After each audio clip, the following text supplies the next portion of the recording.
Thank you. It's a great honor to be here with all of the great people at Rockwell Automation. I'm going to be talking about living in our connected world, and people at Rockwell are right on the cutting edge of all the kind of the breakthroughs into our connected world. But we're going to stretch your imagination a little bit more here this morning. At the Da Vinci Institute, we have a consulting arm called the Visionarium, and we use different techniques for kind of expanding people's thinking about the future. So I'm going to use some of those techniques this morning here. But, you know, we're a very backward-looking society. We're backward-looking because we've all personally experienced the past. This is just kind of human nature. When we look around us, we see images of the past, evidence of the past all around us. All information that we come into contact with is essentially history. So the past is very knowable, and yet we're going to be spending the rest of our lives in the future. So it's almost as if we're walking backwards into the future. My job as a futurist is to help turn people around, to give them some idea of what the future might hold. So let's start with this question of how does the future get created? Well, the future gets created in the minds of everybody around us. Everybody helps participate in creating the future. But people make decisions today based on their interpretation of what the future holds. So I use this phrase, the future creates the present. Now, this is just the opposite of what most people think. Most people think that what we're doing today is going to create the future. But from a little different perspective, it's these images that we hold in our head, these visions of the future, determine our actions today.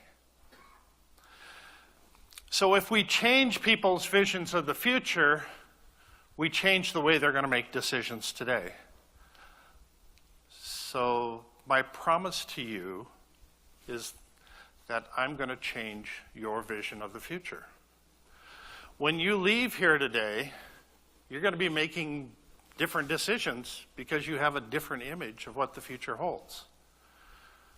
So I want you to hold my feet to the fire if I don't do that, okay? As a futurist, I get asked a lot if I have a crystal ball. Yes, I do have a crystal ball. And it was sitting around at home. It was sitting there for a long time, and my wife says, why don't you just take this to the office? It's just collecting dust. So I said, okay, and I put it in my car. I was driving down to the office. I was no more than about 4 or 5 minutes down the road. I looked over, and I saw that my crystal ball had started to fire on the seat next to me. Now, this is a giant lens, the sun shining in. This is like Boy Scouts 101. I should have known better. Now, this crystal ball, which had never been much use in the past, finally, I got this revelation. Got a revelation that the newspaper headlines the next day were going to say, futurist killed by his own crystal ball. And he didn't see it coming. Now, this is like the ultimate insult for a futurist. So this is my one disclaimer. I don't see everything. So Larry Page says that the main reasons that companies fail is that they miss the future. I happen to agree with that. All right, I'm going to start you off with a little thinking exercise here on the most famous person in the world. Who's the most famous person of all time in a non-religious sense? Since this is such a large crowd, it's a little hard to make it interactive, but some of the names that we've come up with are people like Leonardo da Vinci. I happen to run the Da Vinci Institute, so he's on the top of our list. Christopher Columbus, Nelson Mandela, Isaac Newton, Einstein, Edison, Gandhi, maybe Oprah. But I was thinking about this a little bit, and I think probably the most famous person of all time is probably going to be this guy here. No, probably not. But after thinking about this question for a while, it occurred to me that the most famous person of all times hasn't been born yet, or we don't know who that person is yet. Now, this should be a very inspiring thought because there's an opening. You could aspire to become that person. The next logical question would be, what is the accomplishment that will make that person the most famous? Another way of asking that question is, what are the big things that still need to be accomplished in the world? Ah, that's the sweet spot. There happens to be a lot of things. We just have glimpses of what those might be at this time, though. So let me take you through a scenario and circle back to this concept here. The year is 2020. The Norwegian Nobel Committee decides that they want to change their process for selecting the winner of the Nobel Peace Prize. They've gotten beat up quite a bit in the past for selecting bad people. So they decide to hold a global election. They're going to use this new secure web-based voting system, and they're going to have the people of the world decide who the winner of the Nobel Peace Prize should be. So their goal is to inspire a new age of peace and to use this process to help do that. So the process they're using, they start with a panel of 4 nominees that they will select. They select the 4 nominees to begin with. They'll announce it 60 days before the election. It's a 24-hour election cycle, and votes can be cast through any electronic device. Now, this is part of their peace mandate, so they want people to know more about each of the candidates rather than just selecting a name off the list, so they pre-test the people.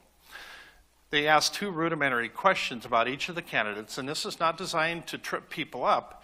It's to force them to actually know something more about the candidates. Then they actually get 4 attempts, so it's not designed to trip people up.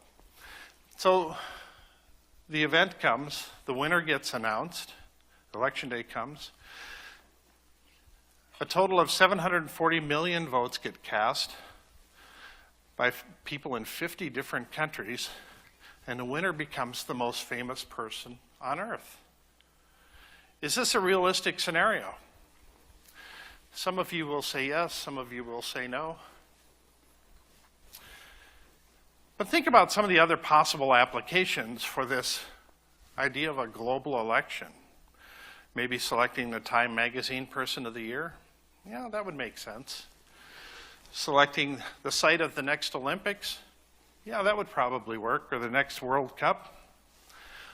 But we can also abuse something like this too. Selecting a new world leader? Yeah, probably not going to go over so well. Or voting on who owns the moon?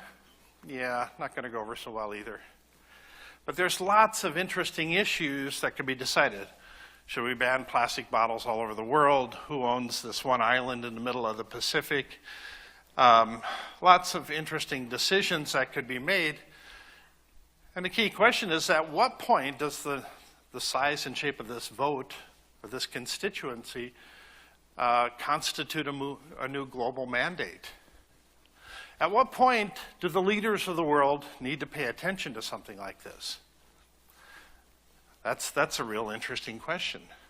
See, there's no barrier to entry. Anybody could hold a global election and just get started with this.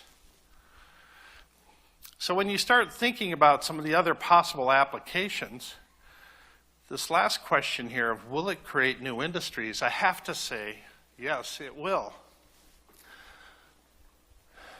This is what I refer to as a catalytic innovation. This is different than disruptive innovation. Disruptive innovation disrupts existing industries. Catalytic innovations create entire new industries. So some examples of catalytic innovations in the past were things like electricity, automobiles, airplanes, telephones, photographs. Each of these went on to create a multi-billion-dollar industry that's lasted for many, many years. But here's the thing. All industries are a bell curve. They have a beginning, a middle, and an end. And yes, all industries eventually end. The other thing that's important to understand is that most industries today are in the second half of the bell curve. They're constantly being forced to do more with less. This is most of the successful, the ones that are making lots of money. They tend to be in the second half of the bell curve. So if we look at this example here, I'll use this example of peak steel. Projections are that we're going to reach the peak demand for steel in the world somewhere around 2024. Somewhere around that time, then the overall demand for steel is going to start to decline. We're going to develop composite materials, other things are going to start taking its place, and the overall demand for steel starts to decline. Now there's a parallel bell curve. The employment in that industry, we had the peak employment in the steel industry in the 1980s. In the US, we had 3 times as many people working in the steel industry as we do today, but we're still producing far more steel. So peak employment is actually a lead indicator as to when sometime in the future, the overall demand for that product or service will start to decline. As my favorite physicist, Max Planck, likes to say, when you change the way you look at things, the things you look at change. We have several famous global thought leaders, and I'll just mention a few of them here. Mark Andreessen, he's the guy that founded Netscape, runs one of the premier VC firms. He says that software is eating the world. Vinod Khosla, who happens to be the most successful venture capitalist of all times, he says that big data will replace the need for 80% of all doctors. Christian Hammond, who's the CTO of Narrative Sciences, he says that 90% of the news will be written by computers in 2030. He's actually working in that industry. Chris Anderson, the former managing editor of Wired magazine, he says that 3D printing is going to be bigger than the internet. And Pete Diamandis, who is the founder of the X Prize Foundation and also Singularity University, he says that we're headed from a world that had 2 billion people connected to the internet to 7 billion people connected to the internet by 2020. And I'll explain how that's going to happen. And since I didn't want to get left out myself, I have my own quote up here.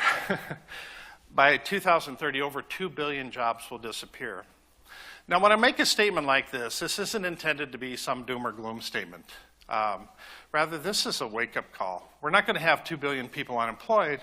It means that we need to transition to jobs at a faster rate than ever before. This is what I refer to as the level problem. Now, most of us have this tool in our garage somewhere at home. We're going to hang a picture. We're going to build something onto our house. We pull out the level. But once we download a level app on our smartphone, suddenly we don't have as much need for this product. That means that we no longer have the need for somebody to make the aluminum frame. We no longer have the need for somebody to make the glass bulbs, to assemble it, to do the shipping and receiving, the retail stores that sell it. Every time we download a mobile app, it eliminates a piece of the job. Not a very big piece, very little, but we're downloading billions upon billions of mobile apps. And so jobs are going away. This is being referred to as technological unemployment. On one hand, we're freeing up human capital.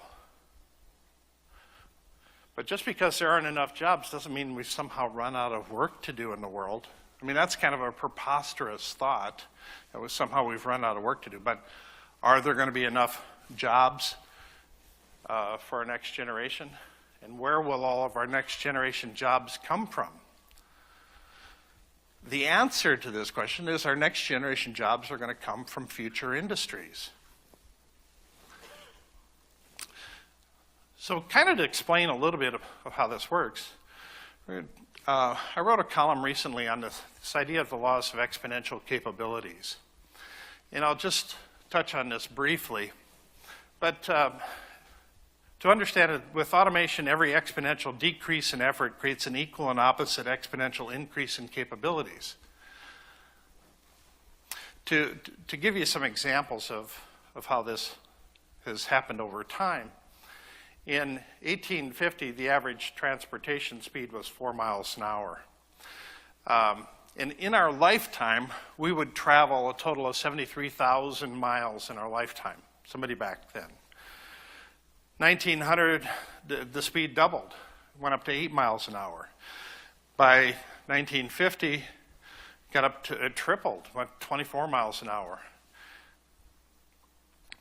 And so then by 2000, because so many people were flying, the average transportation speed jumped up to 75 miles an hour. So if you follow this trend line, the average transportation speed in 2050 should be around 225 miles an hour. And over a lifetime, a person will travel 7.3 million miles. So we went from 73,000 miles in a lifetime to 7.3 million miles in a lifetime. That's a huge increase in transportation. That's in just 200 years.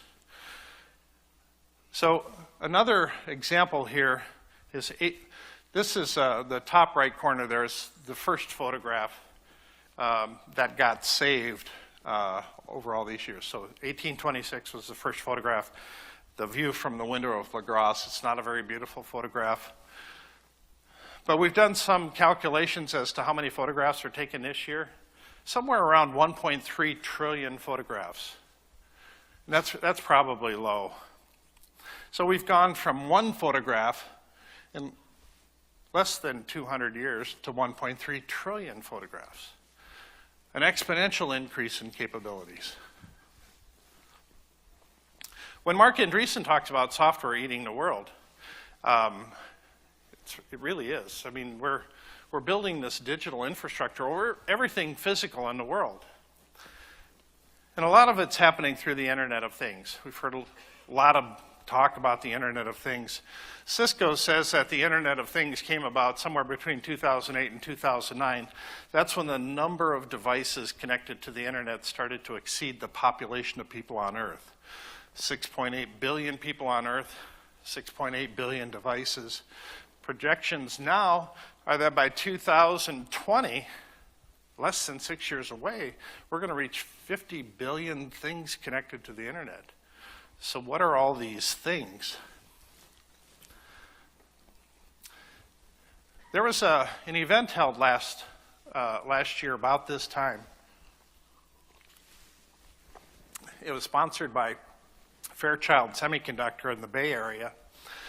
And they were charged with calculating how long it would be before we reached 1 trillion sensors in the world.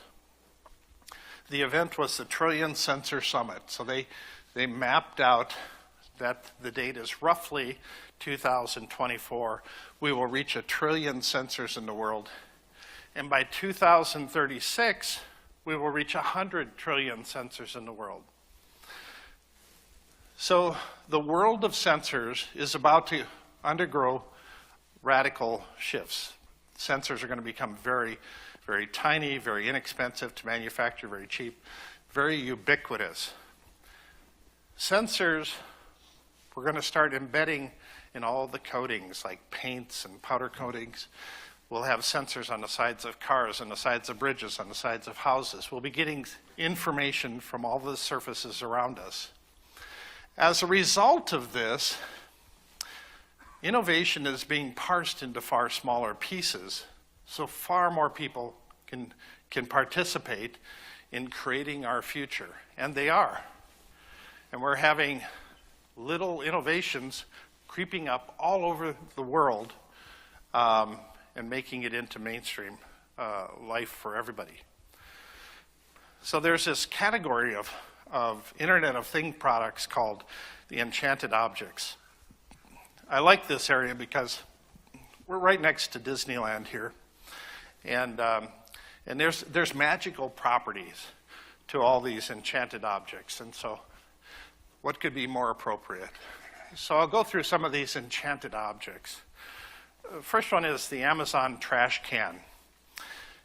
This is a trash can. Every time you throw something away, it automatically scans the barcode on it and it reorders it from Amazon. Now, this is a product that Amazon really likes. You can kind of understand why. This is the MemoMe Smart Mirror. What this does is it captures your image while you're trying on clothes, and so then the next outfit you're trying on, you can pull up your past one and you can compare the two images. A lot of women are going to really like this one. This is the Vitality Glow Cap. The Vitality Glow Cap, if you're supposed to take your pills at a certain time every day, it'll remind you. It'll remind you first by starting to flash the light on the top. If you still don't take the pill, then it will start chirping. And if you still don't take the pill, then it'll start sending you text messages. So this thing's designed to nag you until you take all your pills. This is the ambient umbrella. This thing's really smart. It knows all the weather, so if you're going to go outside and it knows that it's going to be raining that afternoon, it will remind you by having the light flashing on the umbrella to remind you to take it with you that day. I mean, how cool is that? The Mimo Baby Monitor monitors all kinds of details about a young child. The Flying Nixie camera.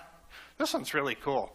This looks like just a regular watch that you wear in your hand, but then you can unclip it, and suddenly it turns into this little drone thing that you can pull out your smartphone, and you can fly it around and then spy on your neighbors. That's pretty cool, huh? This one, the biometric coffee maker, is also really smart. You put your hand on it first thing in the morning, and it knows exactly how much caffeine should go in your coffee. It knows how much sweetener should go into it too. We don't know if it has a Jack Daniel's switch on it yet, but I think it should. The company Baidu, the search engine company from China, has just announced these smart chopsticks. And so these will test your food and tell you if your food is safe to eat.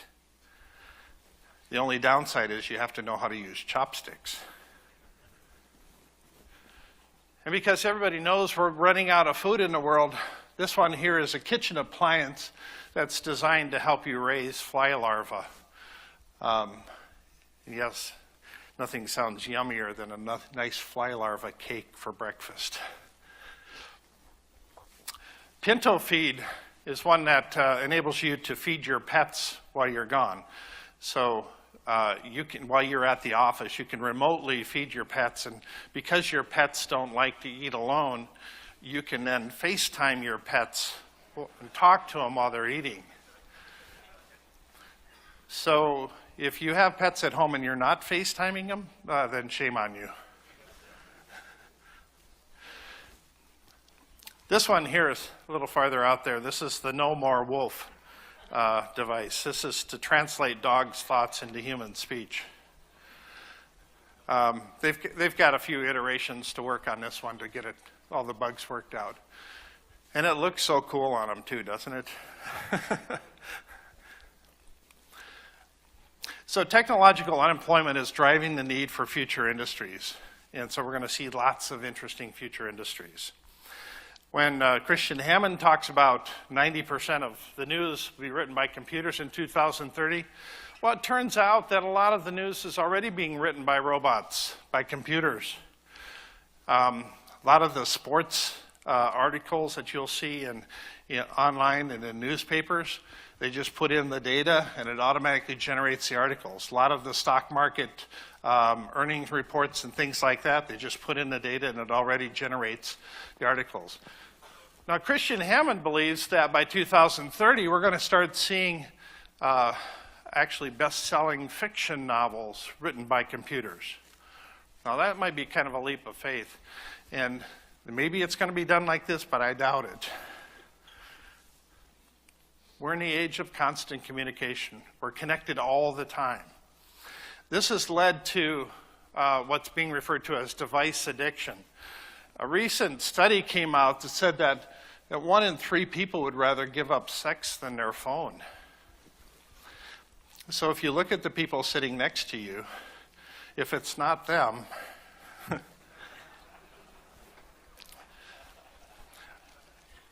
all this technology is leading to a world of hyper-awareness.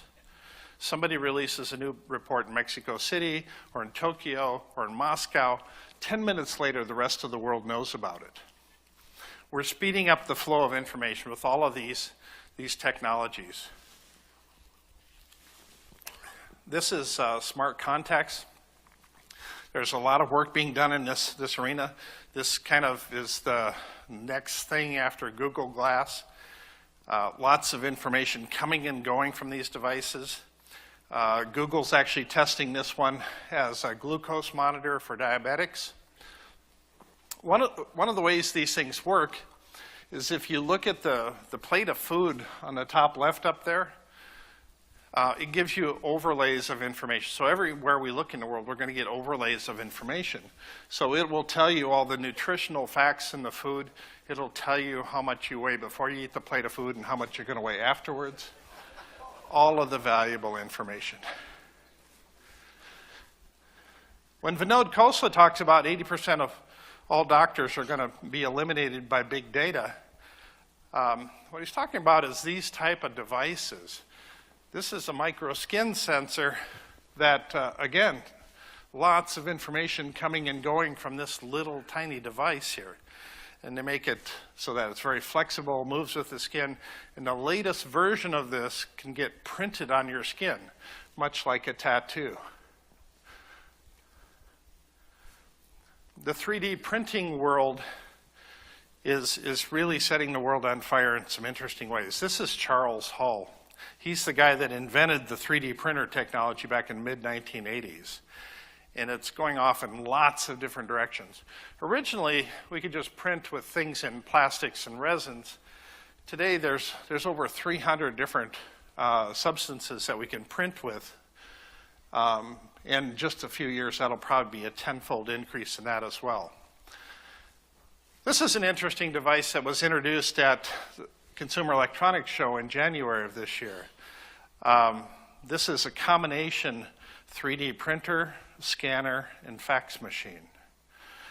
So you put an object in here, you can scan it, and you can then fax it to somebody else, and they can print it out on their end if they have a machine like this.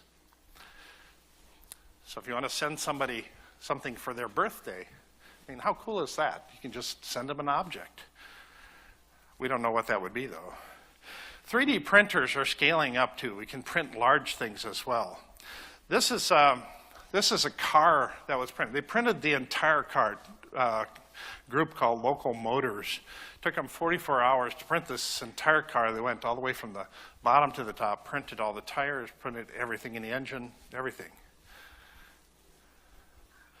Sometime in the future, not too distant future, when you go into a clothing store, the first thing you'll do is you'll step into a body scanner, and they'll scan your entire body. Now, once you get all of the dimensions of your body, and all you have to do is search around for whatever fashion, styles, and colors you're interested in, and you can print it out right there while you're waiting. This is a picture of my wife at the Consumer Electronics Show. She's standing in front of a smart mirror, and she can just swipe one dress on to the next dress, to the next dress. She can try on a lot of clothes really fast, and then just print it out while you're waiting. This is 3D printed clothing right now that they've done very complicated fashions. Things that you couldn't make with traditional fabrics and sewing machines. This is a new fall lineup of printed clothing. I refer to this lady as the porcupine woman. She has issues with getting close to people. But you can see how they're designing clothes from the bottom up, And this is going to create lots of jobs for people to design things for 3D printers. And it's not just our clothing, it's also our shoes.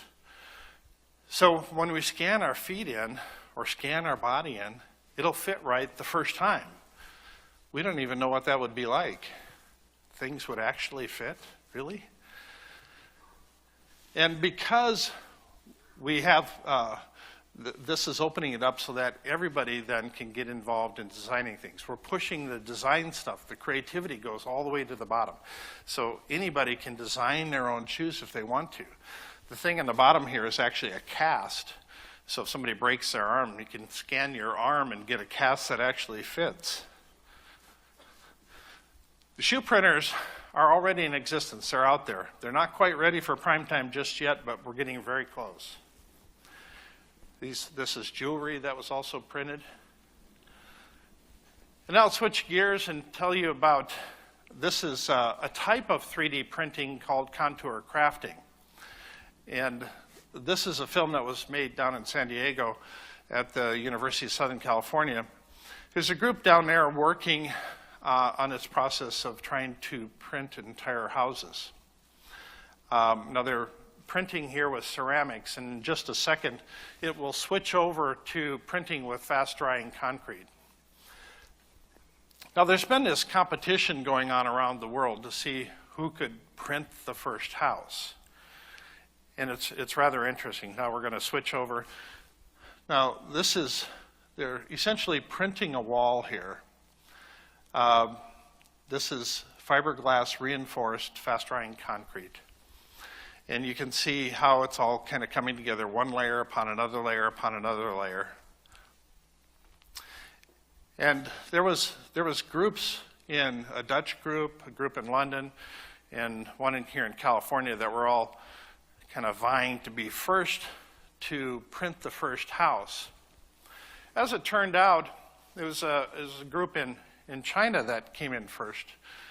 And they not only printed one house, they printed 10 houses in one day for an average price of under $5,000. Some of these a little bigger, some of them a little smaller.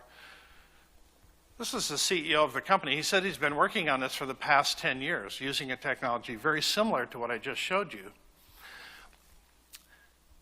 So they were able to print these entire houses and assemble them. And in an interview with him, it was rather interesting. He said that before they printed all the houses, they printed their entire factory, which is roughly a 100,000 square foot factory. He said it took them 30 days to do that. He said that was a lot of work. So this is the idea that people have for printing houses.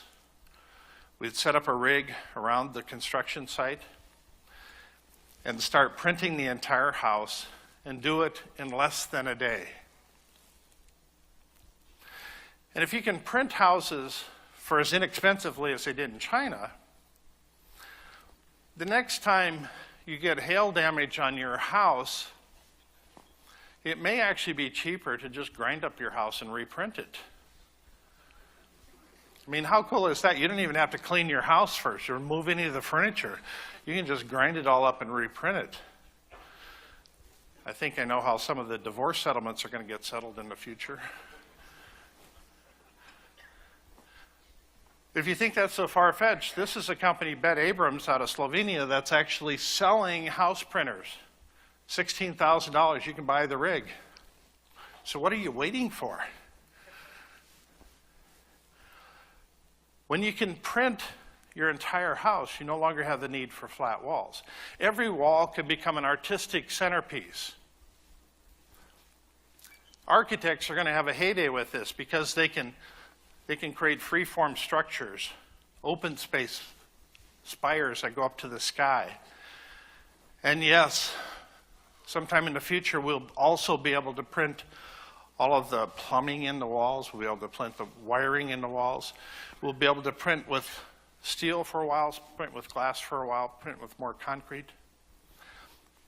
We can't imagine what future houses are even going to look like because we can get far more creative with something like this. And then it's just a matter of scale before we can start printing really big objects. Can we print a ship? Maybe print something like a floating island. It's just a matter of scale, printing really large objects. I like the idea of floating islands. I think I'll take 2 of them.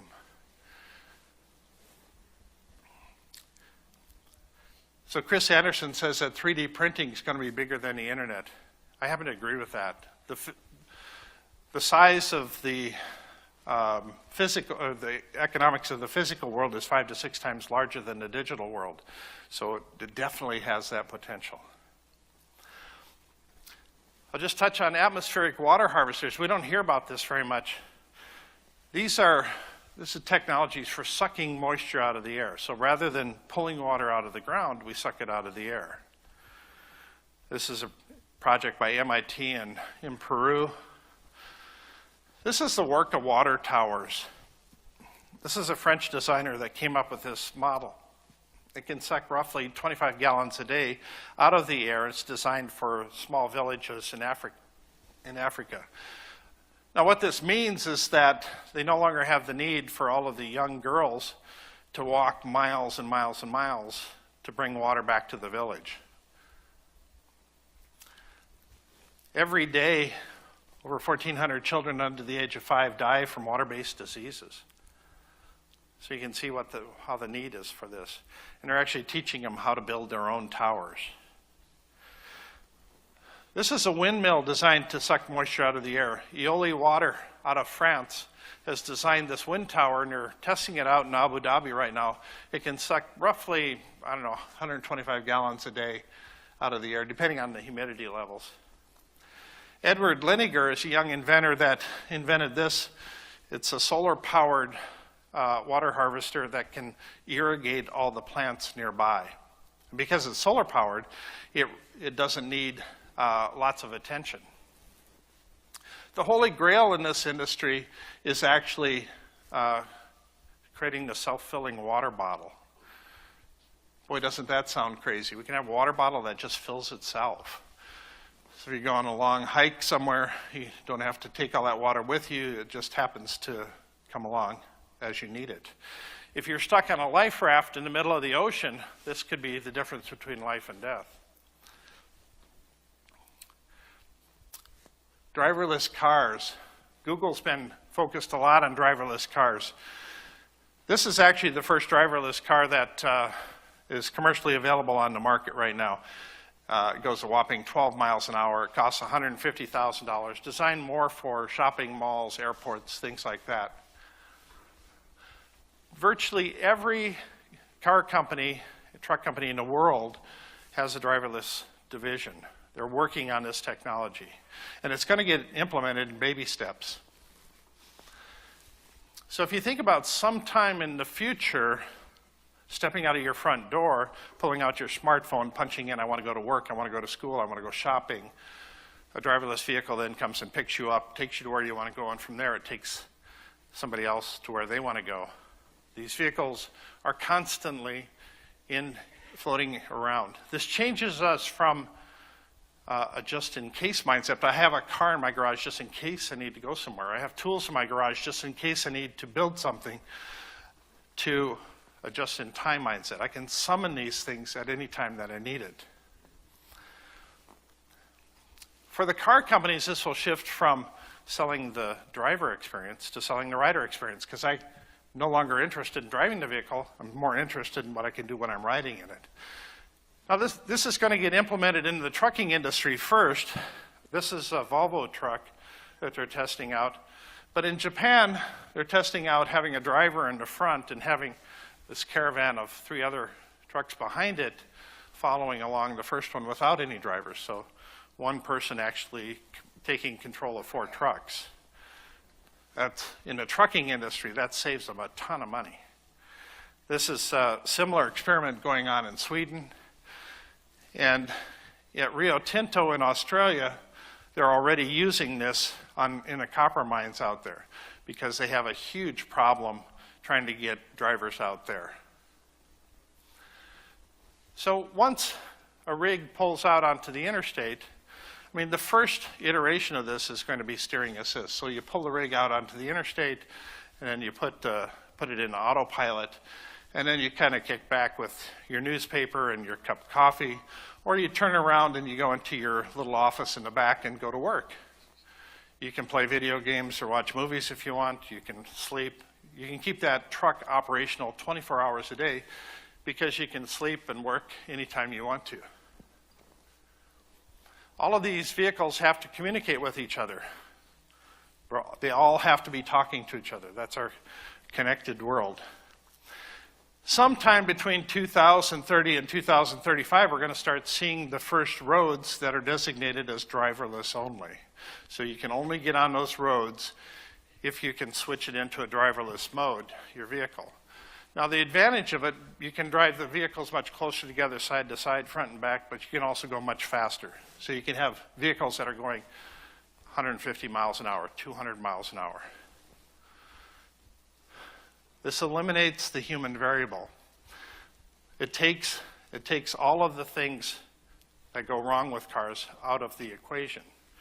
As a result, we could eliminate 31,000 traffic deaths in the US, 2.5 million injuries a year, 5.5 million accidents, and we have added freedom for everybody. The baby boomers are going to be pushing really hard on driverless vehicles because they don't want to lose their freedom. They don't want to lose their ability to get around. We're entering a world of flying drones as well. Drones are just automated vehicles that we have on the ground to moving them into the air. Now these are going to go off in 1,000 different directions and things we can't possibly imagine yet. We've all heard about the Amazon delivery drone. There's a French company delivering newspapers with drones. This is the burrito bomber. You can, anytime you want a burrito, it'll fly over and it'll just push it out, and it has a little parachute, and so then that burrito falls into your waiting arms. I mean, how cool is that? Domino's didn't want to get left out. Wow, this is a little out of place here. This is actually the driverless car world, an intersection in the driverless car world. So it's kind of the way India drives cars right now.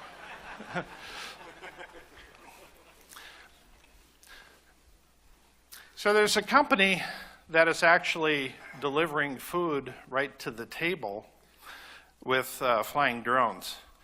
And I looked at this and I thought, you know, what could possibly go wrong with chopsticks and whirling blades?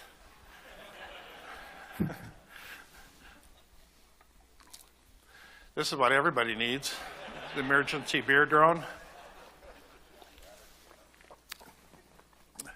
We're going to start using flying drones for emergency rescue purposes. Rather than putting people in harm's way, we'll send the drones out there to find where the people are. News organizations will all employ flying drones. They'll try to get the first videos of what's happening on the ground. So anytime there's a major incident, cities will first try to get eyes on the problem. Whenever an emergency call comes in, they'll try to get eyes on the problem to formulate a proper response to it. We have the ability now to eliminate forest fires completely. We have the ability now to have drones flying around to find where any hot spots are in the forest. And rather than waiting till they get out of control, it's easy to put out a fire when it's very small, but if it gets out of control, then it takes huge efforts to put it out. So rather than wait till that point, we can just send in a fire extinguisher drone to put it out. Drones are going off in lots of different directions. These are, AirDog is a company that's making drones to follow after people so that in the extreme sports, it's videotaping them the entire time they're doing their, whether it's skiing or motocross or dirt biking, whatever. Some of them are very small drones. This is one that drives on the ground and then the wheels fold out and turns into a quadricopter. This guy's actually playing around with like a motorcycle drone. I'm not sure that'll work. But when Pete Diamandis says that we can go from a world of 2 billion people connected to the internet in 2010 to 7 billion in 2020, what he's talking about is this type of technology here. This is Titan. Titan is a solar-powered drone company. These drones, this has the wingspan of a 747. It flies very high, 80, 90,000 foot altitude. And these things can stay up for what Titan says is years at a time. 5 years is their expected time in the air. And Facebook has also bought one called Ascenta, a British company, flying at this altitude. This is above the weather patterns. Theoretically, these could fly above a hurricane. They're flying above all the other air traffic. So think of these as low-flying satellites or high-flying cell towers. Very likely, Google and Facebook will eventually start competing with the likes of AT&T and Verizon and Sprint. But for right now, they just want to connect Wi-Fi to the rest of the world. Roughly 2/3 of the world does not have Wi-Fi connected to it. So these things are kind of the next generation for real high-flying drones. And I'll just touch on the ultra-high-speed transportation. Elon Musk had proposed something called the Hyperloop, traveling between Los Angeles and San Francisco. A gentleman on the right, Daryl Oster, is working on something called ET3. So both of these are forms of tube transportation. So when you can actually take and put a vehicle inside of a tube, you take all the air out of the tube, create a vacuum, and you put a maglev track on the bottom. There's virtually no resistance whatsoever, no friction. And this is space travel on Earth. These things can travel very fast. They can, we're currently shipping more goods through pipelines than any other form of transport right now. We have, water lines, we have sewer lines, we have oil pipelines. And so why not ship people and freight through these? This has the potential to solve lots of interesting issues. And so you can achieve speeds over 4,000 miles an hour in these capsules. That's the way they've projected it. So a trip from Washington to Beijing in less than 2 hours for a cost of under $200. This has the potential, with a lot of technological unemployment, lots of people being laid off, this has the potential to become the world's largest infrastructure project. As soon as this can be proven viable, and suddenly every country in the world wants to get tied into this network, this could be a 50-year build-out, massive investment, literally trillions of dollars, but it pays for itself as it goes, employing hundreds of millions of people all over the world as this thing gets built. I love this quote by Mark Twain: "You can't depend on your eyes when your imagination is out of focus." So the future is ours to write. I'll leave you with a few predictions here. The Internet of Things will virtually eliminate theft because we can tag anything of value and know where it is at any time. Driverless cars will change transportation as dramatically as the invention of the automobile itself. And by 2030, the largest web company will be one that hasn't been created yet, based entirely on education. By 2030, the average person will be surrounded by enchanted objects, will own printed clothing, live in a printed house, have packages delivered by drones, own more than one robot, frequently use driverless cars, be 3 times more educated, and will be capable of accomplishing 100 times as much as the average person today. We are entering into a period of unprecedented opportunity. Why is this period so important? Because humanity is going to change more in the next 20 years than in all human history. At the same time, our risk factors are increasing exponentially. And our children's children, who haven't even been born yet, are counting on you. As Steve Jobs says, right now is one of those moments when you are influencing the future. But sometimes our best efforts just look a lot like this. Yeah, pretty much just like that. Thomas Edison says, opportunity is missed by most people because it's dressed in overalls and looks like work. So any of you that want more information about what we do at the Da Vinci Institute and our Visionarium Project, just sign up for our free weekly newsletter. And I thank you very much for having me here today. Thank you.